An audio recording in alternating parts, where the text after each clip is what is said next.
Hey everyone, if you're a fan of the show, please head over to MykeYop.com and click the subscribe button. It's the best way to support us, and it's free. That's MykeYopp.com. Thanks! Hi, I'm Mike Oppenheim, and you're listening to Coffin Talk, Interviews with the Living, a weekly podcast that explores how our views on death affect the way we live our life. This week, coming to us from Richmond, Virginia, is an old friend of mine, Mr. Myke Reiser. Among many things he can do, he's a multifaceted man, but I'll gloss over an extraordinary life and say that he was once a part of law enforcement, working, I believe, Charlottesville. And then he'll correct me if I'm wrong. And then now he is currently an attorney working for the IRS, but he works in a very important investigations unit, I believe. So again, he's going to clarify all this for me because he's such a close friend that I thought I knew everything about him, and we'll find out. So without further ado, Mr. Myke Reiser, how are you? Oh, I'm doing absolutely great. That's right. I did work for the most notorious police department in America, Charlottesville. Not at the time that disaster happened, though. That was years later. Awesome. And that is important, I think, to say. So, and I'm going to ask you the same requisite question I ask everyone, which is how old are you? Where did you grow up? And what generation, if any, do you believe you are a member of? I'm 37 years old now, and I grew up bouncing from place to place. Started life in Washington, D.C., spent some time as a wee little one in places like Pittsburgh, Pennsylvania, Connecticut, and Saudi Arabia before finally becoming a teenager in Charlottesville, Virginia. And I am definitely a millennial. I am proud that I cannot afford a house due to purchases of toast. Everything I do is another nail in a boomer's coffin and nails on a chalkboard to them. And that gives me great satisfaction, glee, and joy. I'm also scared of the Zoomers coming behind me. Awesome. Well, since I don't think that many Zoomers listen to this, that might not be troublesome for us. But for real, that was a great answer, and I loved it, and I expect a lot of great answers today. And so I'm actually going to jump into the most important question we ask on the show, and then I'm going to work around from your answer for that. So currently today, it's January 12th, 2022. What do you think happens when we die, specifically yourself? I can't even pretend to be original on this one time. There's a brilliant musician I love, this guy named Hamill on Trial. His shows are just amazing. One man with a guitar. He sounds like Bill Hicks, if Bill Hicks were a punk rocker. And one time I was watching Hamill on Trial live, and he tells jokes in between the songs. One of them he said was, I think when you die, there's this thing called a hole, and they put you in it. That's great. And I agree with that, man. Cool. Very cool. And I asked you specifically how you felt today, and I'm curious, has that always been your take, or was there ever a point in your life where you thought otherwise? You know, when you're a little kid, you believe in Santa Claus and all those things and other stuff. So yeah, there was probably a time when I wasn't a jaded adult who believed in some sort of stylized vision of heaven or whatever, but no, not for a long time. And actually, that's the exact thread I wanted to pull for most of this interview in a pleasant way, which is the thread of why are you jaded / are you even jaded? Because as all of your close friends know and all of your close enemies know, you're not really jaded. Most of us don't think that. However, I'm not going to tell you what you are. I'm going to tell you about my perception of you. So I'm curious, what is a first moment in your memory of yourself where you feel you were perhaps a little jaded, or the first moment where you stopped with the Santa Claus believing attitude? Probably the first times as a young policeman on the beat, seeing my first couple of homicides, first couple of suicides, and even the old guy who dies in a chair, classic sort of police call. It takes a lot of the mystery out of it at that point. You know, there is no moment where a soul ascends. It's just meat. Wow. Okay, cool. So it was much later in life. How old were you, just so our audience knows, when you became a police officer? I started on the job at 22. Okay. Wow. Yeah. And that's extremely young. So actually, let's talk a little bit about the motivation to do that, because this podcast is a lot of exploring people's morality. So I don't care about our audience's perspective on law enforcement, not one bit. I know my perspective is I respect the law and those who follow the law, and there's a lot of people who don't. So even if law enforcement has problems, I more than understand why at the age of 22 you would have joined the police force. I'm more curious, though, what your decision-making process was. Were you on the way to a different career? Was that always your intention? Yeah, it was always kind of my goal. I've always been sort of fascinated by the corners of human experience that we don't get to see every day, that don't get documented. Back in the 90s, you could turn on your television and watch these stereotypical families in their beautiful houses on these totally make-believe silly shows. But it didn't jibe with what I would see when I would drive down the street. There'd be street corners that had dudes hanging out on them, homeless guys down on their luck. Sometimes my dad would stop and we'd give a hitchhiker a ride. And I just wanted to explore that world. But I also kind of wanted it to be a one-way street that I could turn off whenever I wanted. Oh, cool. That's a good way to describe it. And so I'm curious, because your life is actually like, and I'm saying this really, really honestly, it's pretty extraordinary. You've done a lot of things, and I want to get into all of them. So I'm probably going to come back to your career in law enforcement, but to give us a little bit of a synopsis, I kind of have like a softball question for you. What would be the thing that made you the most jaded? You don't need to be specific if you don't want to be, and please be as specific as you feel like being. And then also, though, to counter that, what would be the thing about it that actually softened you the most? The thing that softened me the most and the thing that made me the hardest and most jaded about all this stuff was basically in law enforcement, sometimes the wrong people get shot and die. Not that anybody ever deserves to get shot and die or whatever, but sometimes, just there's a victim who wasn't doing anything wrong other than living their life. And I went to one of those calls one time where a robbery occurred and a child was killed in the process of this robbery. And to me, that was the most unfair and just made me think, wow, there really isn't a point to this. But you know what? That kid had a family that loved him a lot. He had another brother, and the dad just wanted to be strong for the other brother. Wow, that is... Thank you. Thank you so much for sharing that. So yeah, so life does continue and there is a point. Mm-hmm. And let's see, I met you at Pitt, the University of Pittsburgh in, I think I met you in like 2000, maybe 2001. But we're a couple years apart. But I remember you back then, and I remember you as like a guy who dyed his hair and listened to like alt music and like alternative and like punk and like, I mean, you were and are a pretty cool guy. I'm curious, like that side of you, was that dormant until college, or was that a lot of your youth? And what I mean specifically is that kind of like, it's not anti-authority, but it's certainly not siding with authority. Yeah, no, I'm still a firm believer in questioning authority and always was, even at that time. There's stuff that's not ideal or perfect that you're asked to do as a police officer. Sometimes you have to do it. Other times you can ignore it, and that's the best part. And so what about growing up, though, before you were a police officer? Like, were you anti-authority and questioning authority, like, from a very young age, or did you have, like, a switch? Yeah, I had parents who believed it was important to question authority, but also to respect it and work within the bounds of it, because questioning it isn't going to get you anything other than a bunch of questions. But if you try to work on answering those, we can probably all come out with something a little bit better at the end of the day. Cool.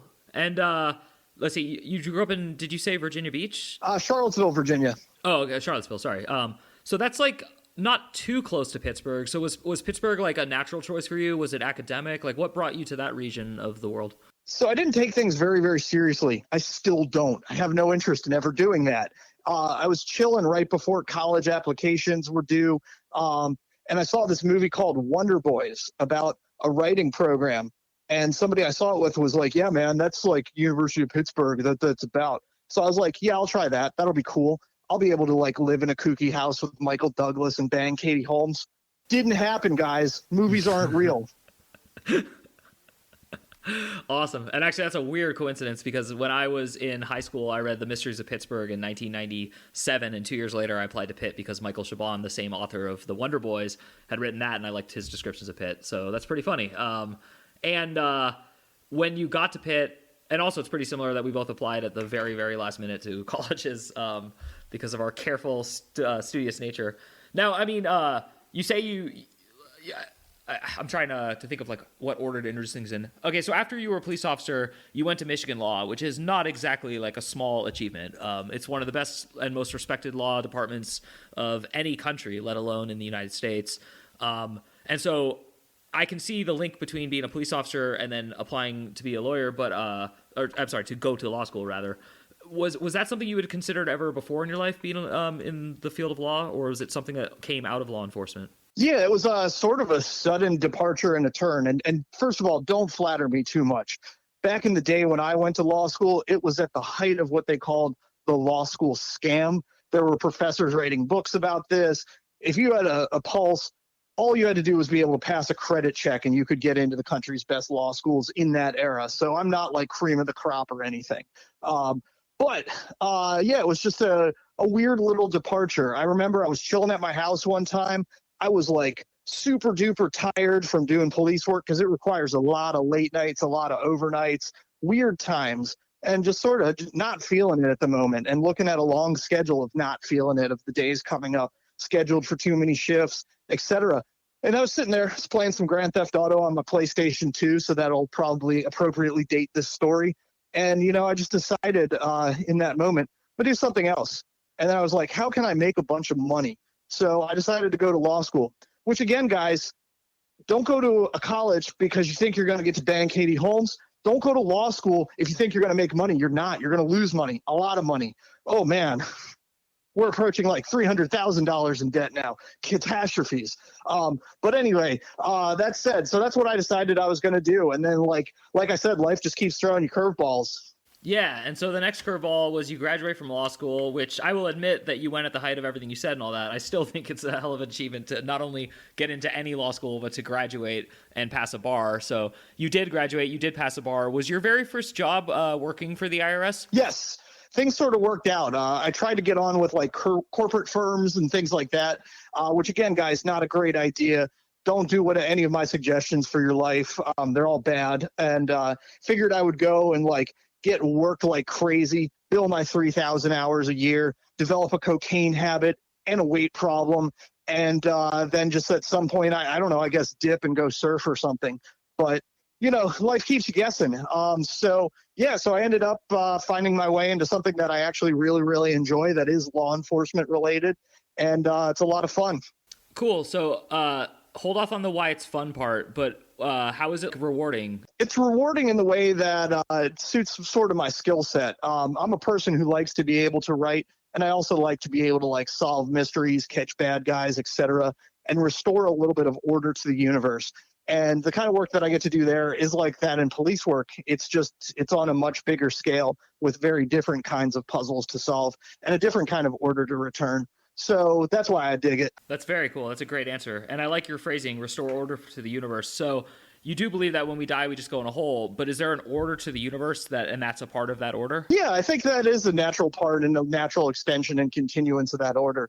And ideally, in a perfect scenario, you'd be on a one-way road from birth to the coffin, and everything would be pleasant along the way. But sometimes there's stuff that disrupts it, and sometimes those factors are completely human. And sometimes you need somebody else to come in and just basically restore that balance and fix whatever went wrong. And that's why I like law enforcement, because, yeah, we can stand here and go ACAB 12, and it's always a hoot to read these stories about cops who get fired for playing Pokemon Go on the job or whatever. But we forget at the end of the day that sometimes they do return lost children to their parents. Sometimes they are that moment of comfort for somebody who's lost a loved one. And I like this because it's on a much bigger scale and involves financially doing that. Very cool. I like all of your answers. I'm really curious about like your sense of what humans even are and what this order to the universe is. So I'm going to keep kind of trying to ask questions about that for a little bit, at least. So what, I like the way you said, like, you're born and you accelerate to the coffin. Now, whether or not humanity or otherwise shifts and juggles that direct path, I'm more curious about the path that path is a part of. So do you believe like in the same kind of idea of like the Big Bang, for example, which is like things just exploding outward? Do you believe in any sort of like already stated philosophy about the origin of the universe and humans? Oh, I'm not even smart enough to pretend that I can operate on that level. I'm barely above a caveman banging rocks together. But I do trust science people who tell me, A, that the Big Bang Theory probably did happen, and B, there's probably also aliens out there. So I'm just going to defer to them on that one. But yeah, no, it is interesting that like every human culture has basically come up with their own origin myth. And we love still going to the multiplex to watch origin myths. I hate them. I don't think I can stand to watch Batman and his parents get murdered one more time. I don't think I can stand to watch Peter Parker's uncle get murdered one more time. Stop it. Somebody tell a different story, please. I'm begging you, God. But there's a reason I think we dig those, and like it's pretty universal to humans. So I get that. Yeah, and actually, I'm going to go ahead and plug you as a writer. You did say that you like writing, and you're a terrific writer, and you've written 2 novels so far, and I believe that they're like semi-self-published and available. So I'm going to go ahead and let you offer me those links for the notes and all that. But I did want to throw that out here now and let you talk a little bit about that. What does it feel like to be creative? Like you're creative, and I'm curious, is it fun for you? Is it fulfilling? Is it rewarding? It's the single most rewarding thing you can do.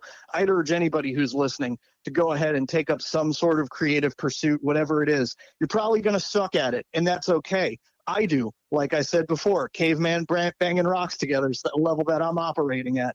And you will be too for a very long time. But it's totally worth doing because, again, it allows you to sort of restore your own sense of order and calm to your own day. And you get to build something cool piece by piece. And maybe it comes together, maybe it doesn't, but at least you learn a bunch of stuff along the way. So I think that's awesome. I'm also a big fan of creating the kind of art that you want to have in the world that there's not enough of. So whatever it is you like, I mean, if you really, really want to like tell the Peter Parker uncle murder story one more time, go for it. I'm not going to stop you. I'll cheer you on. But put whatever you want that isn't out there into the world, and it's a super rad experience.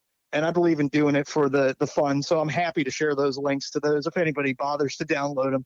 I think the wave of the future is like people quietly passing PDFs around the internet rather than like walking into a Barnes and Noble. So we'll see if I'm right on that one. That's cool. And I definitely like this idea that tons of people are creating and many people are consuming, but we're all not just being fed like 3 different articles of consumption. So I like to, advertise like that you're talented and your books can be available. So again, for our audience, that'll be there. But on the same kind of, in the same realm of thinking, I'm kind of curious about like the softer side of like your creativity and your sense of like art and stuff. So are you like an avid consumer of art? And I'm using art like by the truest sense, just like anything that is considered art. And what does art do for you, like emotionally and otherwise? For me, absolutely. I love it. I firmly believe you can't write without reading a ton of books. Imagine trying to go be a painter and like never having seen a painting before. Ridiculous.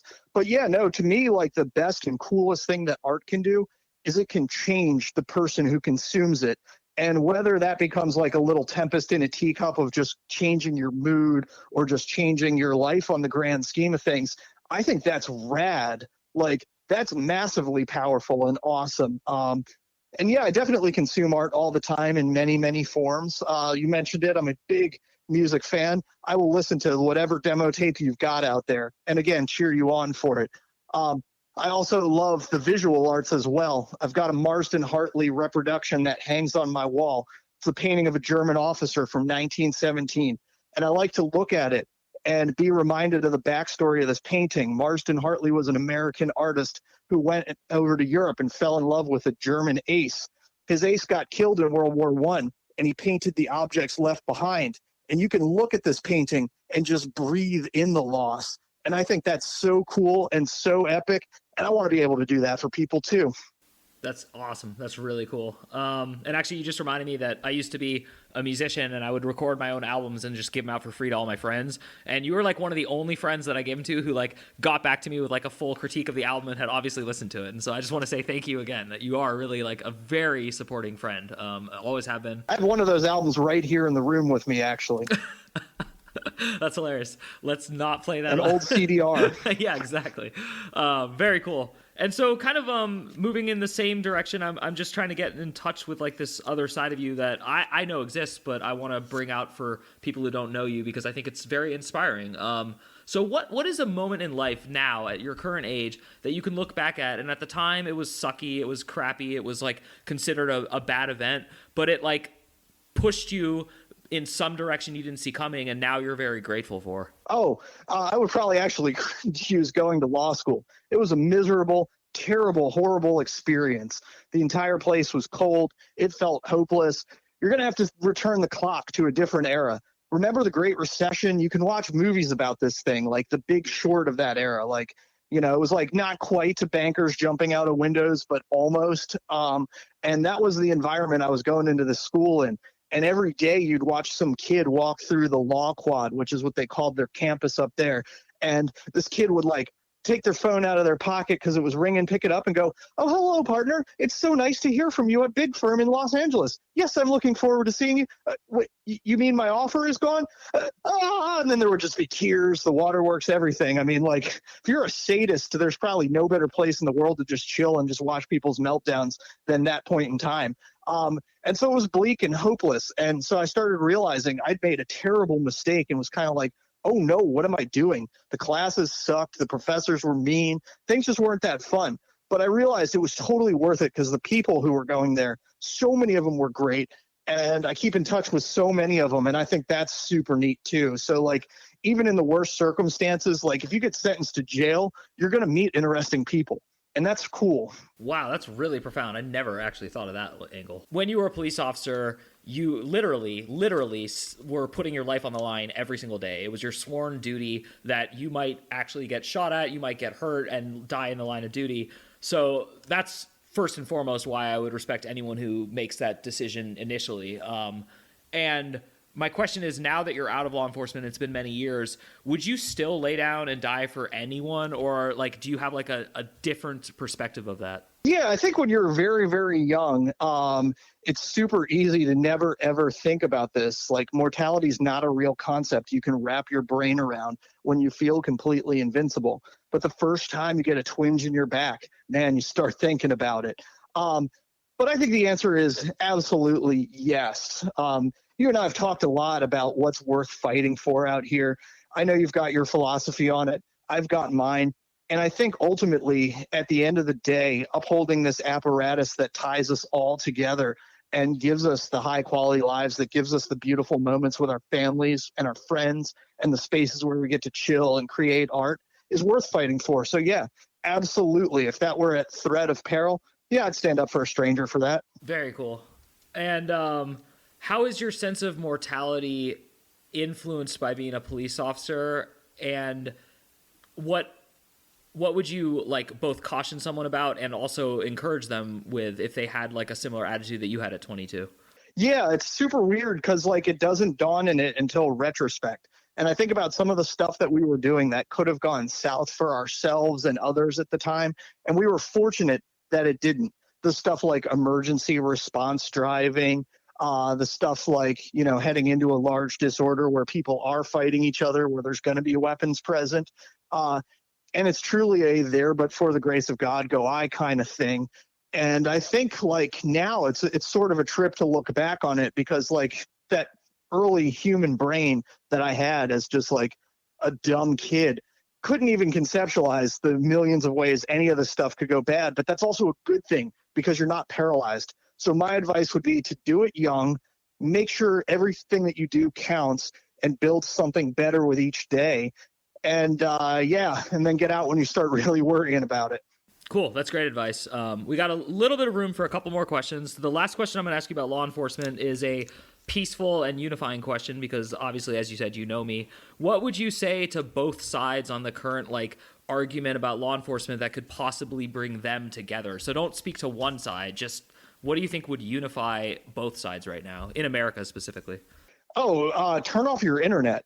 Because nothing is ever clear and nothing is ever that simple in real life. To have a society, we're going to have to make compromises. And unfortunately, sometimes some bros are going to get crushed with those compromises so that other bros can have like a really good time. And if we're doing it right, more bros are going to be having a good time than bros having a bad time. So I think that would be my suggestion to everybody is just like stop. There isn't an absolute on any of this stuff. It's a balance that we as a species haven't figured out and we keep working on every single day. You can't wave a magic wand and make the cops go away because everybody's life isn't going to get better. It's the opposite. You can't flood so many cops into every single city that people are watched 24/7 when they leave their houses because that's also not going to make anybody's life better. You're going to have to work on continually trying to find that balance and working to build something better. Cool. Very, very cool. And thank you for sharing all that. And thank you for getting personal on my podcast and really opening up about all this stuff. I got a little bit more time, so I'm going to ask you a final question about your current line of work, and then I'm probably just going to open the floor for you to rant, rave, and let the internet know what you think of life. But before we get into that exciting moment, what in your current job you work... Okay, so I'm going to explain what I think you do for a living. You work for the IRS and you work for a department where you get to investigate fraud via like taxation and stuff. But meanwhile, it's kind of like a criminal's investigation. And so in my very short caveman mind, you catch bad guys and you catch like legitimate bad guys. So if you're allowed to share any stories, what is one story you would like to share that I'm asking you personally? You're not a braggart, but I want you to kind of brag. Like, what's a cool thing you've done at this current occupation? Oh, I haven't done anything personally, and like I'm a boring attorney, so it's like my job to say no to like the really cool, great, wild ideas that are probably going to like be the most successful at catching people. But that said, you know, the important thing that we do is make sure that everybody's constitutional liberties are respected. And so I guess I would just say that like we have a huge press file out there. There's press releases that the agency does every day about the kinds of cases that everybody's working on. It is really a team effort. And I think one of the cool things is like being able to like go ahead, because we always get so down on government. And I think it's like really more of the problem is that we're like really down on a lot of our politicians, that we forget that there's all these people inside the government who are humans, just like you and me, who go home to the same kind of houses that you guys live in. And they're all working very, very hard on our behalf. And I think that, to me, is the raddest and coolest thing that is going on. That's very cool. And so can you just, like, for my satisfaction, name a sector of criminals that you have been involved in a team and gotten? Sure. Happy to share. So, you know, it's no secret that the IRS is actively investigating tax cheats and tax frauds out there. And we're also actively investigating all manner of money laundering, particularly the new frontier of it on the dark web, the use of cryptocurrencies and NFTs to launder money. And the goal is to put a stop to the underlying criminal activity that is behind the generation of those profits that cause the money laundering activity to occur. The stuff that's like sort of like the sale of child exploitation material on the dark web and the other nastiness that humans unfortunately can come up with too, because we're not all good all the time. And that, everybody, is the wonderful and amazing Myke Reiser, who I wanted you to meet. He has to go somewhere soon, so I have to end this interview way earlier than I would naturally want to. I'm sure he and I, first of all, we will talk for hours at some point in the future. But please, Myke, before you leave us and go to your awesome writing class, I would love it if you would just tell our fans and the people who listen to the show what you think about the universe and life, and just whatever you want to say. You have the floor. Sure. At the risk of sounding like an internet meme, I think the most important thing we can all do from time to time is to touch grass and connect with the people around us. It sounds sappy and everything, but it's important to remember why we do all the stuff that we do. It's getting harder and harder every single day to do that, with the internet going the way that it is, with everybody, or not everybody, but a lot of people stuck in their own little work from home bubbles due to the ongoing pandemic situation. And it's just important to realize, to take that sort of inventory every day and put in the work and think about the stuff that's totally worth doing. Because I think at the end of the day, you are just going to go in a hole.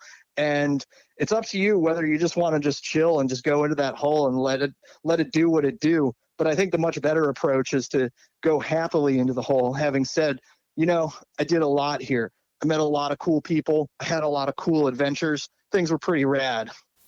Wow, that was awesome. Myke Reiser, currently from Richmond, Virginia, thank you so much for helping us put another nail in the coffin. Also, thank you for accepting my challenge to use the word coffin in the actual podcast and winning that challenge. You knew it was coming. Yeah, you're a wonderful human. You're a wonderful friend, and I really, truly thank you. And I also thank you for your myriad levels of service for humanity and all of us on Earth. And for those of you listening at home, thank you again for listening. This has been another episode of Coffin Talk Interviews with the Living. My name is Myke Oppenheim, and we will see you soon.